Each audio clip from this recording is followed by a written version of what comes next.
Let's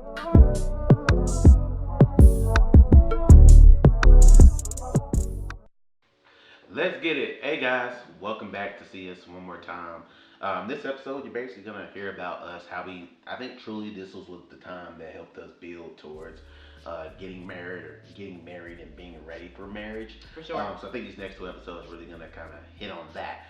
So this, like we said last time, this breakup that we had after we finished school, honestly, we thought this was the permanent one. Like I thought the idea of me and Lauren got together was gonna be over. I remember there's times like if I can be real sensitive real quick. There were some times where literally I remember I would like be sitting up in my dad's house, kind of like fighting back tears because it just hit me. I'm just like, dang. I really thought I was married this girl, and I remember telling her like, "Hey, Yeah. let's work things out." And like, literally, when I tell you a hard curve, it was like, "I don't even love you no more." And I was just like, I was like, what? I never forget because I was driving and it felt like an R&B video. I was like driving, had some R&B music playing. Was it raining? I had called her. It actually was raining. I had called you. And it was raining. And you were like, I don't love you no more. I'm just like, I just feel like the sad music coming in the background. I just see Usher dancing in the rain. It just like I was like hurt. I was like upset. So yeah, I mean, Aww. I definitely had to learn, Sorry. but it's okay to be a better man. I definitely had to learn, but one thing I say I appreciated was one, I appreciate your honesty, just saying, hey, where you were at the time, you weren't playing with my feelings. But also with that, what I appreciated was it really taught me like, okay, you had a good woman, you had this good woman. The things that you did wrong while you had this good woman, what are you gonna do next time to prevent losing a good woman? So it really helped me understand that, realize like, hey, there's some things that I know from her that I think she did wrong or wasn't right, but still too I had made my mistakes too. So I really internalized to figure out, hey, how can I grow and get to that next step? So, I mean, would you? Yeah. Well, okay, so in Big Sean's like Single Again song, for instance, like he says, he talks about how he goes over to Khaled's house and Khaled tells him, if you never have to worry about losing your other half, then you'll always be whole. Like you're whole you're whole by yourself. You don't have to worry about being feeling like you lost your other half. And so the thing that gets me with that is like I totally got that line because that was definitely me during that final or what I thought was our final breakup, right?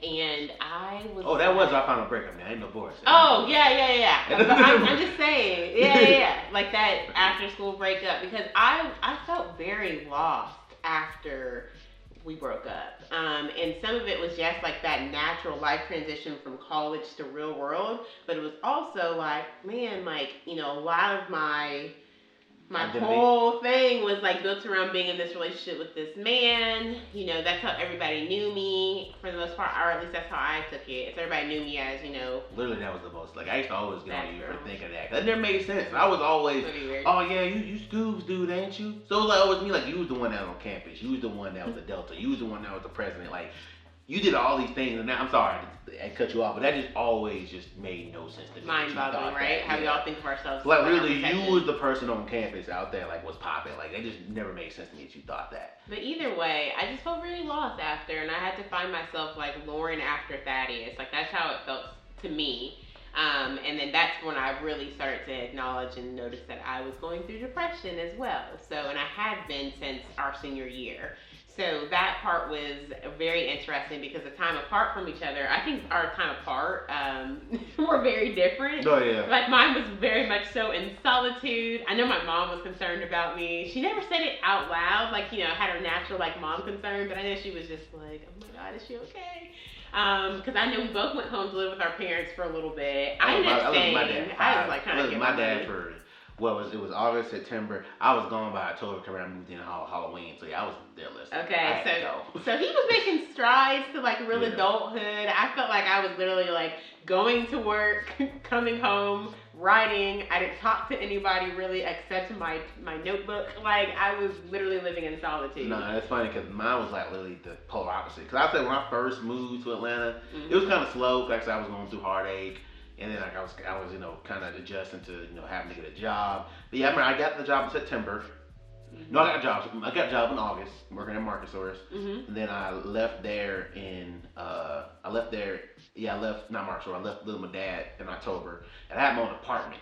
And I remember like during that time, it was kind of weird, like being myself in that space. My apartment was dope. I loved that. I love my apartment. It was so dope. Living room was huge. To have turns all the time. But I got to the point where like, I started, making friends. I started, kind of meeting more people, kind of building those connections. I would like my house is legit like known as like the meetup spot all the time. People come to my house to like turn up, to smoke, just to kick it. Like people, like literally people just meet at my house. So Yeah. I was just enjoying being in Atlanta, enjoying the city. He was enjoying. Hitting strip clubs. Was kicking it with some chicks. I was just enjoying being in Atlanta. Very different on my but it was funny because deep down I always knew like I missed out on a good woman. Like I missed out on like being with Lauren. So I kept like having to like figure that out. Like it was hurting me. I was even dating this chick who wasn't. I mean, we were kind of kicking it. I mean, I don't think we got the dating phase. I don't know, but like, we were kicking it cool. Mm-hmm. But it was just like I remember. I think a part of the reason why it didn't work out because I was like, yeah, I still do have feelings for my ex. You know what I'm saying?